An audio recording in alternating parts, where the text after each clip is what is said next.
우리 여러분들은 무엇입니까?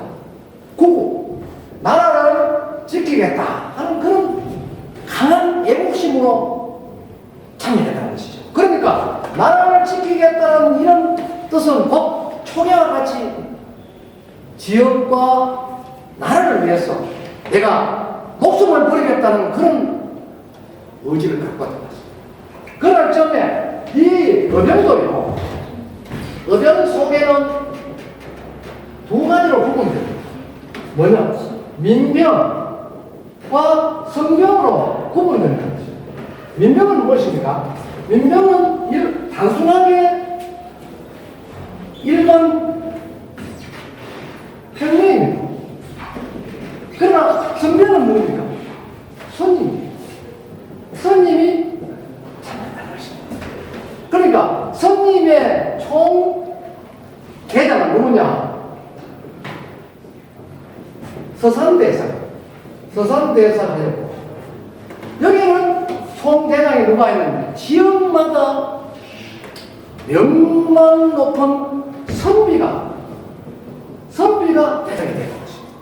임진왜란때는 갑자기 들어닥치니까 지역을 지키는 그러한 관군들이 당황을 했어요. 모두 도망가 버렸어요. 도망가 버리니까 결국 나라를 지킬 사람이 없지 않습니까? 그래 불과 보름 만에 경상도 일대가 전부 다 점령이 되었어요.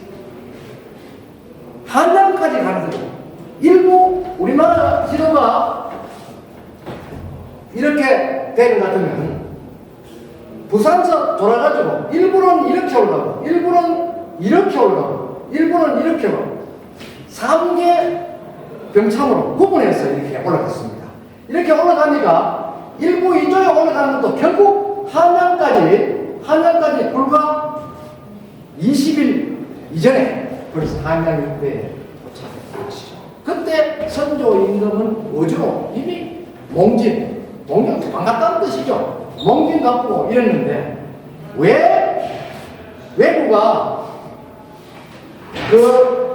우리 조선으로 들어가느냐 하면 이유는 간단합니다. 자기들은 이후에 중국 명나라를 치려고 그러니까 너희는 길을 좀 내달라 이런 조건이에요. 근데 우리는 그 속셈을 권하게 알고 있는데 길을 내주겠습니까? 안 내주지. 그러니까 목숨을 걸었다. 그러니까 당군들은 거의 다 전쟁을 같이 하는 사람들은 전투에서 거의 다 순전히 돌아가셨다는 것이죠. 그러니까 결국은 이 민병, 선비들이 중심이 된 민병들이 지역마다 일어나서 외부들은 이렇게 올라갔지만 이 속에 남아있는 지역인들이 중간 노선으로 올라오는 외부들과 강력한 전쟁을 치러간 것입니다. 그렇게 해서 자기 지역을 지키고 이렇게 했는데 결국은 이를 지켜보던 선임들이 이대로 두었다가는 안 되겠다. 이런 생각에서 선임들, 학생들을 전부 모아가 군사에 참여하도록 이렇게 그 당시 서산 대사가 중심이 되어서 전국의 통과율을 보냈다고 했습니다. 그럴 점에 저 경산 충청도 지역에 누가 왔느냐? 거기는 영규라는 선임이 일어나는 호남지방에는 처형이라는 선임이 총대장이 됩니다. 그 다음에 영남지방은 누가 되느냐? 영남지방에는 사명대사가 맡았다는 것입니다. 그러니까 이 선임들은 가족이 없기 때문에 오로지 국가를 구해야겠다 하는 그런 일념에서 모두 목숨을 바칠 각오가 되어 있었다는 것이죠. 그러할 즈음에 경산에는 언제 외구가 올라왔느냐 하면은 경산에는 5월 17일 날 처음으로 외구가 들어요. 경산 지도가 이렇게 써 있습니다. 이렇게 써 있어요. 여기가 와촌이에요. 와촌. 여기가 여러분들이 있는 하양입니다. 하양. 여기가 경산입니다. 여기가 경산이고, 여기가 자인. 요래 3개 고을이 있었는데, 이 고을로 외부가 쳐들어왔다는 것입니다. 쳐들어왔는데, 처음에 들어왔던 것이 어디냐 하면, 경산 지역, 경산 남천 지역에 건국 전투라고 있고, 그 다음에 또 남성현 있는데 성현 전투, 그 다음에 연화봉 전투, 이렇게 해서 3개 구역에 왜고들이 들어왔는데 약 한 3,000명 정도가 들어왔다는 것입니다. 그럴 때 여기에 현청에 있던 현감은 가족들을 데리고 밤새 도망가버리는 거예요. 현감이 도망가버리니까 그 밑에 있는 관속들도 모두 도망가고 현청은 텅텅 비었다는 것이죠. 요사이부터 먼저 시청도 하고 갔습니다. 텅텅 비으니까 누구 하나 이 경사를 지켜줄 그런 인물이 없었다는 것입니다. 일을 할 때 하양에 있는 최대기라는 사람이 의병을 일으켰다. 의병을 일으키는 가지고 창의입니다. 창의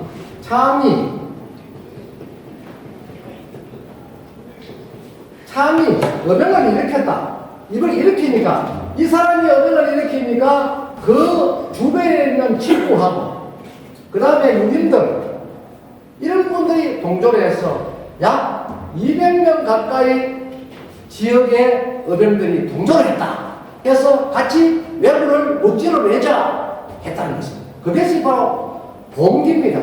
봉기란 뭔가 하면 벌떼와 같이 일어났다 하는 그런 뜻이에요. 그래서 이 유림들과 친구들이 어디 갔냐? 경산에 직접 출병을 와서 경산 사람들을 다시 봉기하도록 해서 이 사람들하고 같이 한 1,000명 정도가 지역에 의병들이 일어났다.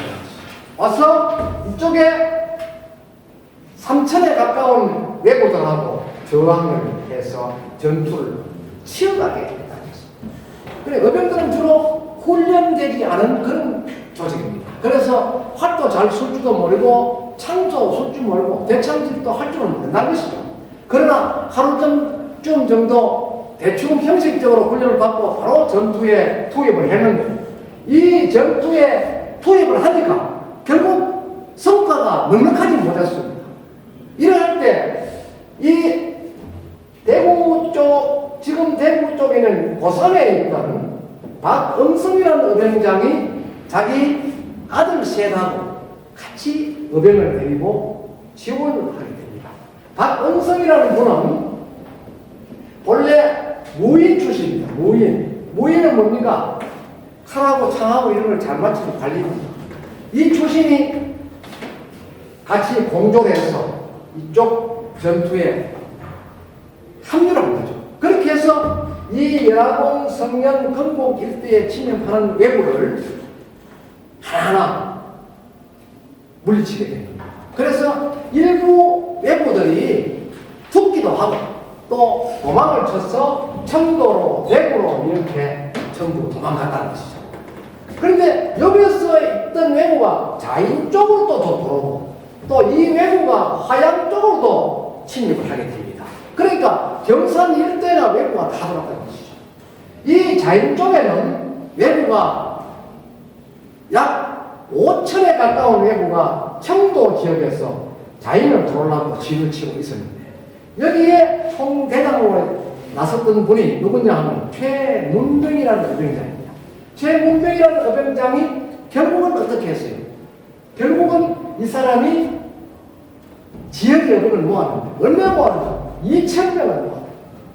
2,000명을 모아가지고 이 왜구들을 들어오는 왜구들을 모두 물리칠 수 있었다 하는 것입니다. 그리고 1,000여 명에 달하는 왜구를 선면하였다 하는 그런 기록들이 실기에 남아 있습니다.